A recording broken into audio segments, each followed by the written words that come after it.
Hello everyone, welcome back to a very glorious last word. Newcastle United have beaten Manchester City by 2-1, and Harvey Barnes will take you apart.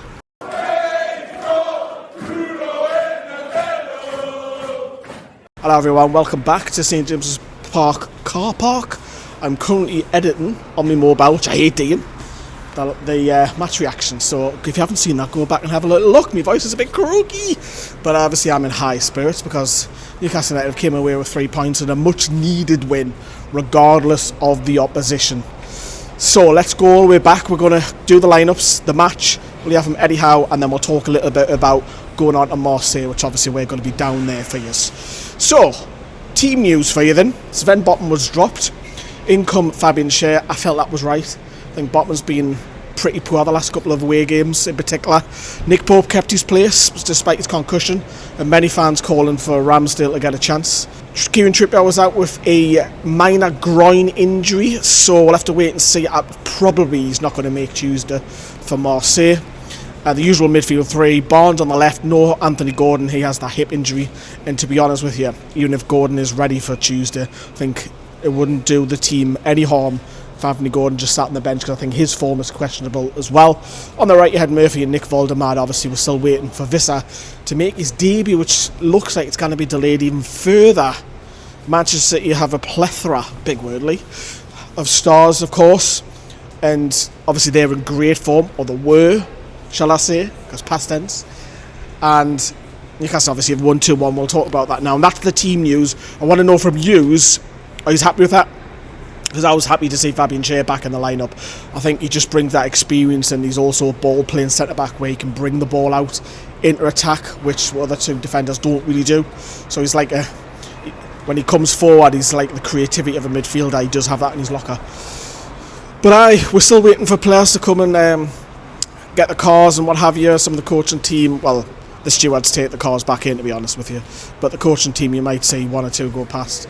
But the game itself, and so the first half was pretty entertaining, I have to say. We had some golden chances. What springs to mind is right from kick-off, I think it was Harvey Barnes, saved by Donnarumma, who doesn't like coming to St James's Park, does he?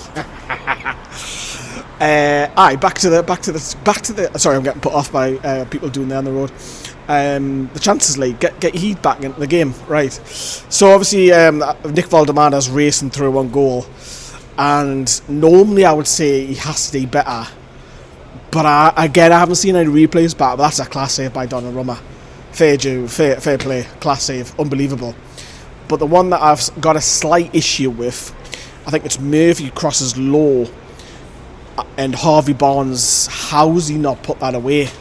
He's like 4 yards out and he puts it wide. It's like the easiest chance that he'll have all season. He has to put that away.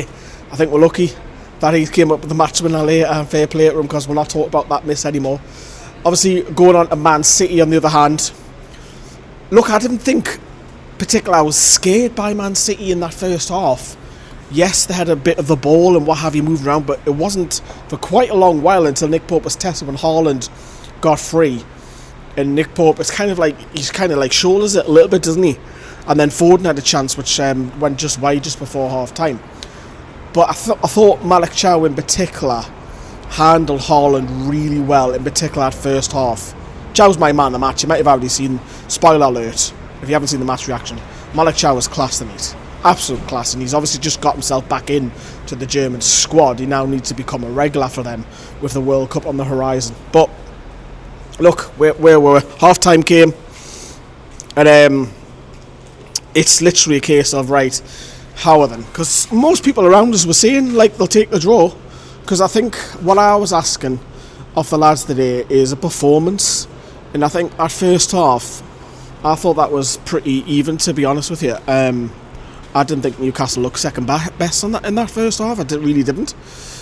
Obviously, we'll talk about that second half, because that's Man City come out heavily, and we were boxed in for a good 10 to 15 minutes, and I was a bit worried then, because you've got to get out, because they'll have more chances more or less, low of averages. Well, you'll put one away, but we scored at a perfect time because they had us boxed in.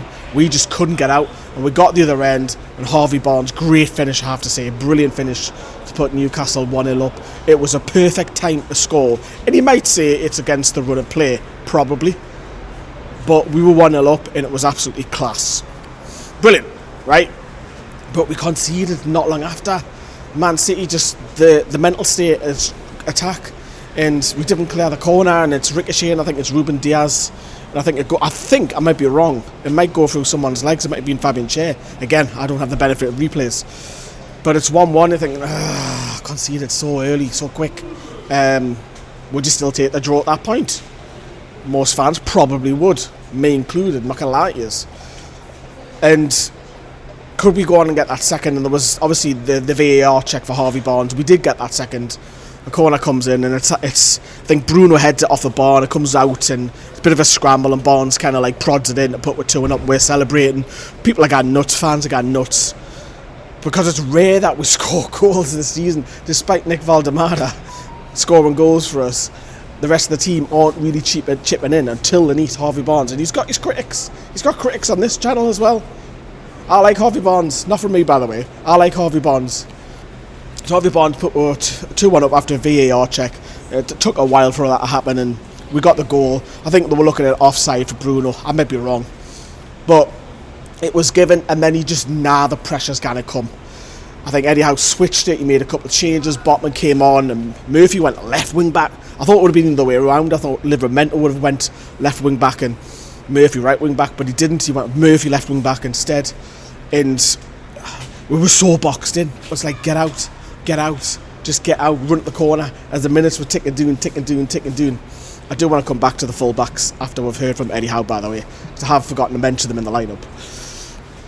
Just get out, and obviously they didn't really create any real clear cut. They had a couple of shots that went out of the bar, but there was a lot of nervous anxiety, people around. I was myself. It was like, just get out, run the corner flag, get Joe Linton in that corner flag, and obviously Elanga was brought on up top just to try and stretch when he's got the pace. But Newcastle held on, and it was much needed the win, regardless if it was Man City. And let's hear from Eddie Howe first before I want to talk about a few stuff. Eddie, it's all yours. I think we had a long wait in between the Brentford game and this game, and in some respects that was probably a good thing because it allowed us time to reflect but then time to work, and the players that stayed will vouch for that. You know, we tried to re-find our energy and our athleticism through training, and of course there was a group with us, there wasn't the whole squad, and we tried to then instill that into the guys that came back from international duty, that this is what we've worked on and this is what we need to deliver, and the players didn't let us down. They were magnificent today. The heart and energy and athleticism was there, and it needed to be because playing such a good opponent, one mistake and you're going to get punished. And I thought it was a really high level game against two really good teams. Yeah, it does. I mean, I think Harvey never really gets affected by missing. I think that's a great asset to have as a goal scorer, and he's certainly that. His record for a wide player is incredible in front of goal, and the first goal was probably the hardest of the lot, and it was an unbelievable finish. The second one's about his instincts and being in the right place at the right time. Really pleased for him. He's a great person, great professional. He always gives his best, and great to see him rewarded with the 2 goals today. So that was Edward Howe in the press box just over there. So that's what he said about the game. So obviously Newcastle move up the table. Let's bring it up actually, because obviously there's been a few surprises today. Obviously Liverpool are falling to pieces at the minute. The champions are sitting in the mid-table, which is quite funny considering they were desperate for our former star striker, shall I say. Obviously Newcastle are moving up. Look, it's still not fantastic, but that morale boost and win the day has definitely helped. So Newcastle march on, and obviously we've got the break now. But before we talk about Marseille and stuff like that, we can't go on playing and continuing like this. And you go to the question, think, Lee, what you on about? What I mean is we can't beat Man City and lose, not just lose, but lose embarrassingly to the likes of West Ham and Brentford away. We can't do that. We're being criticised saying that Newcastle only turn up at home games for the big games. We need to shake that off because we've still got that stigma. We need to go away at Everton and put a performance in and win at Everton if we want to be back in the Champions League. We've got to put a statement out there. I think Marseille is a little bit different. You know, we'll look comfortable at the moment in the Champions League. I think a draw away to Marseille isn't a bad result. We can get a draw there. Nobody gets hurt. We'll be okay. Fans, I mean. But we've got to go and then beat Everton. We can't beat Man City and lose to Everton. We can't be a yo-yo like that. We've got to show a bit of consistency that we can't beat the big teams, but we can beat the so-called lesser clubs. We'll have to show that.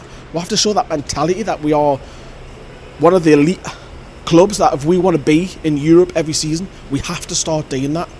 But I want to go back to the full-back because it was so good to see Lewis Hall and Tino Livramento. I think it's the first time in the Premier League this season that both have started, because I don't know if Lewis Hall will play 2 or 3 games in a week and start them. For me, those two coming in, those are your full-backs going on for the rest of the season, because they just show quality defensively but also go and attack. Now, I haven't seen too much of them attacking the day, granted, but I'm talking long term over the season. If you can have them as your natural wing backs and keep them, full-backs rather, and keep them fit in particular, Newcastle will march up that league, because we've got some of the best English talent in the whole of the Premier League. Name me 2 young full-backs as good as those 2. There isn't many. Name me a team that can put out those 2. And they have the potential, the 2 of them, to become world class. Potential, that is. They're not there yet. So that's a real bonus and positive, but we just need Johan Visser back. Because Valdemar looked knackered towards, 70 minutes, and obviously Alanga came on for the last 10 minutes just to try and stretch, and that might be a thing that we'll have to use in the next couple of games, because we desperately need someone who can stretch the defence. And Johan Visser, of course, would be that person, but we don't have him. But obviously Marseille on Tuesday, which we're going to be down there and flying down on Monday morning from Manchester. I've changed my whole plans. I was originally going to do the camper van, but I wanted to go into Monte Carlo, Turin, Swiss Alps on the way home. I just haven't got the time because I've got to be back for Everton away. So I'll be flying to Marseille, train down. Join us, if you're not subscribed, join us for all the videos, the travels, the fan zones. If there's any troubles with Marseille, you name it, do join the channel, subscribe if you haven't already. This is the place to be. We'll go to more games than anyone else. Subscribe, it's free. What would you do, Marseille? Then would you change much around? I just got a funny feeling that Eddie Howe will bring Dan Burn back in though. For me, it depends what he thinks more serious. Does he think Marseille is more serious than Everton? Say, I think the Premier League form is the one that we've got to start. So if he rotates not too much, 2 or 3, and then goes tonight he's strongest, the neat, then cool, great, let's do it. Let's do that. You know, go strong on against Everton, because I think away at Everton, brand new stadium, which I'm really looking forward to. Obviously Marseille away and Everton away, 2 stadiums I've not done, and I'm looking forward to being at both of those stadiums. But I'm going to wrap up. Drop us a like on the video. I want to know a few things from you. Who's your player of the match? That's what I want to know. Malik Chow for me. I thought it was class. I thought he handled Haaland brilliant tonight, and Haaland is on fire. You've got to remember that. Haaland's going to win Player of the Year next year. Will Player of the Year. He will. Man City were on fire and we've stopped them. But Tonali burst his gut off the ball, lungs. Barnes is going to get the credit for being the match winger, and rightly so. Good for him. So for me, the 3, it would be Chow just, Harvey Barnes second, Tonali third. Those are my 3. I want to know yours. And of course, what do you reckon? Do you agree with anything I've said or disagree? That's what the comments box is all for. And and if you're listening on the audio, make sure you head up to our YouTube channel. If you're watching our YouTube channel, this all gets put on the audio podcast. All you got to do is search for Newcastle Fans TV. Right, that's it everyone. We'll see you very soon. We'll see you for the women's, and then that's on the women's channel tomorrow, and then we'll see you in Marseille.